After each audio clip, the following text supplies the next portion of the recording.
Quando você vai orar pelo seu marido, você tem pensamentos ruins sobre ele? Calma lá.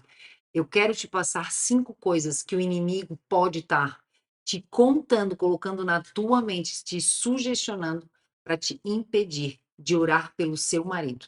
E eu quero te passar para você perceber se isso está acontecendo com você. Então, a primeira coisa que você tem que fazer é pedir sabedoria e discernimento para Deus, para você ter essa visão espiritual, para ver se o que está acontecendo com você, esses pensamentos intrusivos, estão vindo do inimigo. Por mais que sejam sentimentos, por mais que sejam, né, dignos, que você está sentindo mesmo, mas cuide. Se você decide orar pelo seu marido, persista, continue.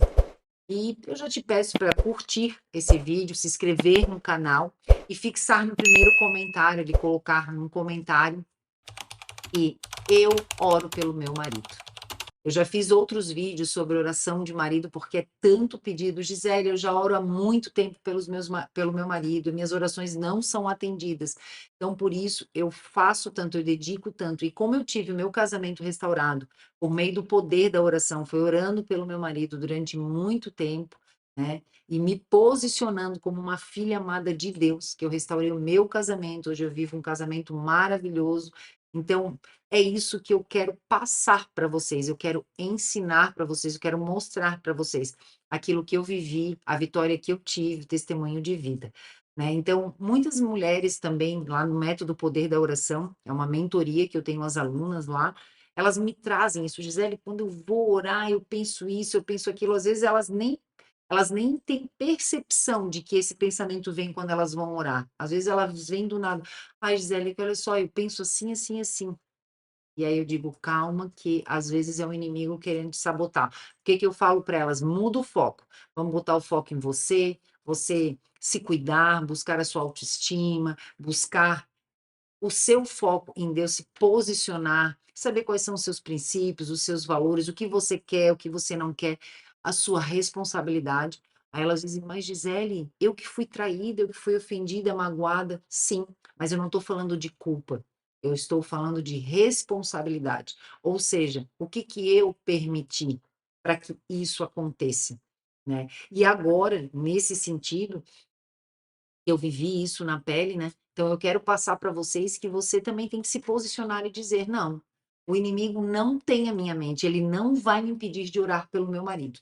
Então agora pegue papel e caneta, eu quero passar 5 coisas para você, rapidamente, bem objetiva, para você entender que isso pode estar acontecendo com você. E você daí tem que fazer o quê? Resistir ao inimigo, ler a palavra, orar, continuar, persistir, jejuar, pedir sabedoria e discernimento para Deus, pedir visão espiritual para Deus, né, pedir a visão dos céus e declarar que dentro da sua casa tem a atmosfera do céu, que mora o Espírito Santo, é templo do Espírito Santo, é habitação do Espírito Santo, e dentro da sua casa mora Jesus Cristo, que a sua casa serve ao Senhor Jesus Cristo. Vamos lá. Primeira coisa, seu marido não vai mudar, então não vale a pena orar por ele. Isso é um pensamento que muitas alunas minhas têm. Gisele, não adianta, meu marido não muda. Então não vale a pena orar por ele. Ah, eu vou deixar assim, deixa assim, vou desistir do meu casamento. Então, o que que eu posso dizer para ti? Que a oração, ela tem o poder de transformar, apesar de o inimigo querer te dizer que não tem. Em Marcos 9:23 diz que tudo é possível para aquele que crê. Então você tem que crer para orar. Mas Gisele, esse pensamento vem. Então por isso você tem que crer e dizer assim: "Não, pensamento assim, mas não, eu creio que Jesus vai fazer, que Deus faz, e eu vou continuar orando pelo meu marido, e a minha mente não vai ser do inimigo", ok? Segunda coisa que você pode estar pensando neste momento e que está te atrapalhando e te impedindo de orar pelo seu marido. Você pensa assim, que o seu marido não vai mudar, então é melhor tu desistir mesmo. Mas aí eu quero te dizer que nada é impossível para Deus, como está em Lucas 1:37. Eu até coloquei assim, ó: "Mesmo que o marido não deseje mudança, isto não significa que Deus não possa trabalhar no coração dele", porque foi isso que aconteceu comigo. Eu orava pelo meu marido, ele nem sabia, né, ele até acreditava em Deus, mas não tão profundamente como eu gostaria, um pouco mais profundo. E eu fui orando, ele não estava nem sabendo, ele nem queria também, e tá tudo certo, né. Se ele não quer a mudança, tá tudo certo, basta Deus querer, eu intercedi por ele, eu pedi para o Espírito Santo convencer ele, e graças a Deus deu certo. E pode dar, tá, na sua casa também. O poder da oração não depende da vontade, do outro, mas sim da vontade de Deus, e basta um só das duas pessoas estar disposta a orar para o casamento ser restaurado, para o casamento ser transformado, para outra pessoa se transformar. Basta uma pessoa só querer e orar, que o Espírito Santo pode agir, sim. Terceira coisa que você pode estar pensando: você merece viver sem isso. Orar por ele só vai te fazer sofrer mais. Quantas vezes eu já ouvi isso? Ah, Gisele, eu não mereço viver isso. Cada vez que eu oro mais, parece que eu sofro mais. Eu tive uma aluna, inclusive, porque na mentoria ali, o método Poder da Oração, eu mando alguns e-books, né? De oração, de intercessão para si, do casamento, do marido. E ela um dia veio falar comigo: Gisele, não dá, eu não vou mais orar pelo meu marido, porque assim, isso está me causando uma tristeza muito grande. Ela disse: eu oro, e eu falei: então, deixa de lado. Eu disse: isso aí não é coisa do inimigo, realmente assim, é porque você primeiro tem que se fortalecer. E aí eu já quero te dar uma dica extra. Comece sempre orando por você. Claro, louvando a Deus, adorando a Deus, agradecendo sempre a Deus, mas comece orando por você. Quem se coloca na brecha para orar por outra pessoa, ela tem que estar forte, ela tem que ser uma pessoa forte. Então, comece orando por você, pedindo por você, ok? Então, como diz em Tiago 5,16, a oração do justo pode muito em seus efeitos. Então, Deus não quer que você viva nesse sofrimento, mas te chama para ser uma intercessora do seu marido, do seu filho, da sua família. Entenda, aceite. O primeiro ministério que Deus nos deu foi a nossa família. Então, agora, a quarta coisa que pode estar vindo na sua mente e que pode ser sim o inimigo querendo te contaminar. E, gente, voltando a dizer, eu não estou dizendo que não é legítimo esse teu pensamento, que realmente não acontece, mas cuide para não deixar o inimigo vencer. Porque todas as passagens bíblicas que eu trouxe para você mostram que você pode vencer em Cristo, que você pode vencer em Deus, que você é mais que vencedora, que Deus, a oração tem poder, que Deus é um Deus do impossível. Então, persista do lado certo, do lado do vencedor. Então, a quarta coisa que você pode estar pensando: você é mais espiritual do que ele, então não há necessidade de interceder por alguém inferior. Muitas vezes eu escuto isso: ah, Gisele, mas meu marido nem crente é. Eu até fiz um vídeo sobre isso, de tanto que me perguntei como que eu oro para o meu marido que não é crente. Eu falei: vou ensinar, porque era assim que era aqui em casa, né? Não que ele não cresce em Deus, mas já expliquei, não do jeito que eu gostaria, enfim, que eu desejava, ou que eu achava melhor para nossa casa, né?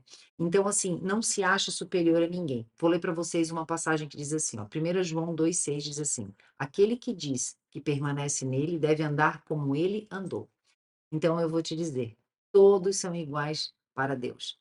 E o amor e compaixão de Cristo nos chamam a servir uns aos outros, independente da nossa aparência ou nível espiritual. Jesus Cristo intercedeu por nós ainda quando a gente era pecador. E lá na cruz, a obra de Jesus não foi assim, ó. Ah, porque foi para Gisele vai ser desse jeito, porque assim ela é melhor para fulano. Não, Jesus fez a obra na cruz por nós. Ponto. Agora o Pai é nosso. E ponto final.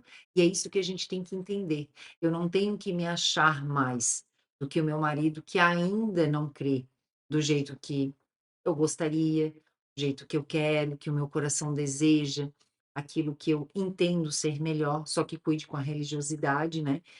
Mas, enfim, não se ache, não deixe o orgulho te dominar, porque além de o inimigo colocar esse pensamento de que você é superior, está colocando, injetando um pouquinho de orgulho aí também. Então, tenha cuidado para não deslizar, ainda não pecar. Então, a quinta coisa que eu quero trazer para você, isso tudo, gente, que eu estou trazendo aqui, são pensamentos, sim, que eu tive já. Então, por isso que e além dos que eu tive, né, que alguns desses, também algumas alunas vêm e já dizem na lata para mim: não, não, Gisele, chega, resolvi desistir do meu casamento, eu não vou orar mais por ele. Ah, ele não crê em nada, ele está lá embaixo, eu estou lá em cima, eu já estou muito em outro nível de fé. Então eu escuto isso, tá? E o último passo aqui, a última coisa que eu quero passar para vocês é se o último pensamento, né, se você orar por ele, as coisas podem piorar, então é melhor deixar que ele enfrente suas próprias consequências. Eu quero ler em Salmos 126:5 diz assim: "Aquele que semeia em lágrimas, ceifará com júbilo". Então, é sobre isso, é a gente, por mais que a gente ore no momento, a gente acha que está passando um deserto, um casamento está ruim, tem esses pensamentos, repreenda, determine que você vai viver um casamento próspero, abençoado, abundante, feliz, né. Eu ainda coloquei assim, ó: "A oração é sempre eficaz aos olhos de Deus, mesmo que com desafios temporários. Deus trabalha de maneira invisível e Deus está trabalhando". A oração nunca é deixada de lado, uma oração ela não é, não ouvida. Ela pode às vezes não ser atendida do jeito que a gente quer, no momento que a gente quer. A palavra de Deus a gente tem que ler, se apropriar, ela não volta vazia. Então declare dentro da sua casa, determine que o inimigo não vai te impedir de orar pelo teu marido. Então ore, continue, persista. E se você quer inclusive aprender um pouco mais sobre o poder da oração, um método que eu criei, né, que eu coloquei no papel e em aulas, para ensinar as mulheres que desejam também restaurar o seu casamento, assim como eu fiz no meu durante anos, né, então, são estudos ali, né.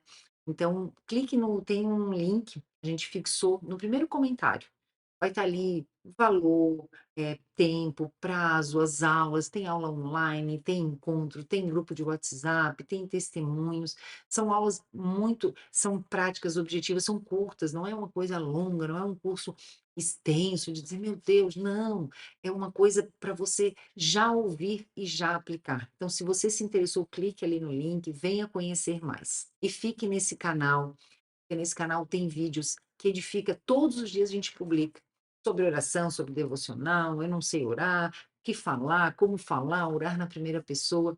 Então fique nesse canal, mande esse vídeo para outras amigas que também precisam ser edificadas e não dar ouvidos ao inimigo, mas sim a Deus, que é a única pessoa que pode nos ajudar.